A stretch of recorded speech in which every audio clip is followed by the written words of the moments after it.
Tujuan pembelajaran: mahasiswa menguasai pondasi saintifik pada materi pencernaan makanan. Pencernaan pada mulut. Berikut merupakan skema pencernaan mulut. 1. Rongga mulut. Rongga mulut merupakan tahap awal pencernaan makanan, yaitu pencernaan kimiawi dan mekanik. Pencernaan kimiawi dibantu enzim amilase pada air liur yang dihasilkan oleh kelenjar air liur ludah. Enzim ini akan mengubah amilum menjadi glukosa. Pencernaan mekanik merupakan proses pencernaan makanan menggunakan gigi. Proses ini bertujuan untuk memotong-motong makanan menjadi bentuk yang lebih kecil, sehingga mudah dicerna oleh sistem organ lainnya.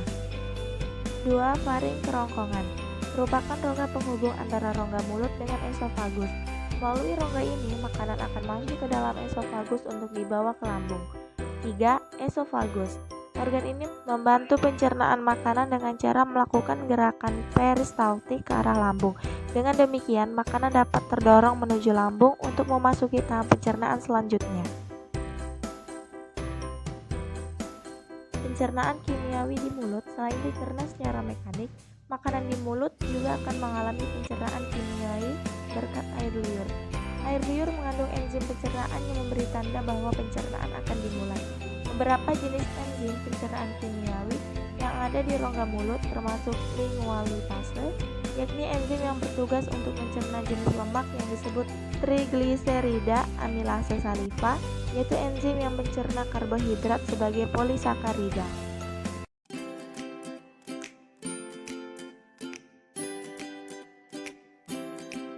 Lambung terdiri dari 3 bagian, yaitu kardia, fundus, dan antrum. Pencernaan dalam lambung melalui perangsangan sekresi getah lambung. Berikut adalah sekret sel-sel pada lambung. Yang pertama, sel lendir. Sekretnya adalah lendir, berfungsi melindungi dinding lambung dari pepsida dan HCl. Yang kedua, sel zymogen. Sekretnya pepsinogen. Berfungsi dalam suasana asam HCl, pepsinogen menjadi pepsin. Yang ketiga, sel parietal. Sekretnya yaitu HCl, faktor intrinsik. Berfungsi mengubah pepsinogen menjadi pepsin, berikatan dengan vitamin B12 sehingga vitamin B12 dapat diabsorpsi. Yang keempat, sel endokrin. Sekretnya adalah gastrin. Berfungsi meningkatkan sekresi getah lambung, memperkuat kontraksi otot-otot lambung, dan merelaksasi sphincter pylorus.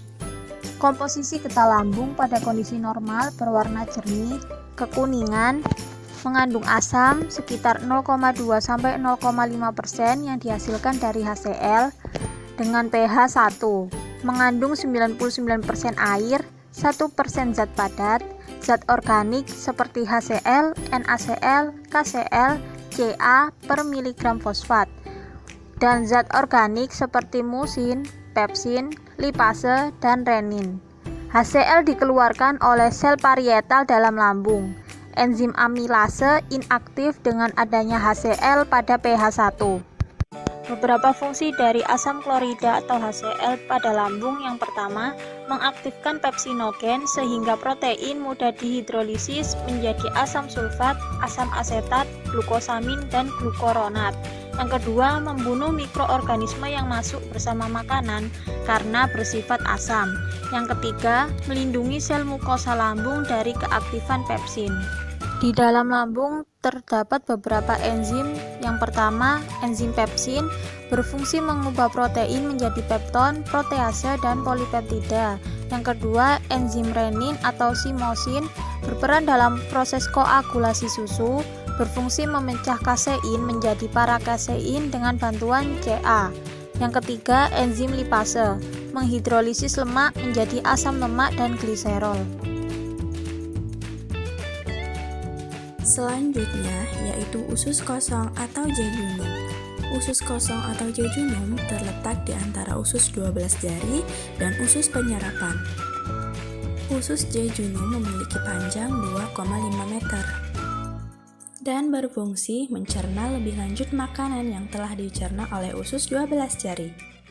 Selanjutnya yaitu usus penyerapan, yang berfungsi sebagai tempat penyerapan sari-sari makanan.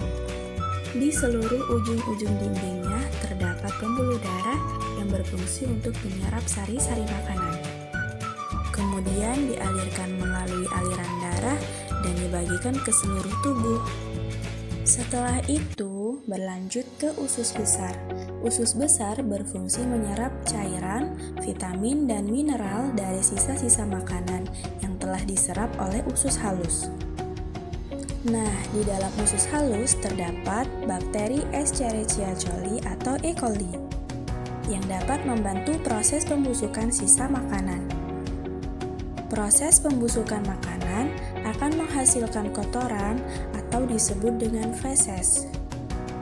Selanjutnya yaitu rektum.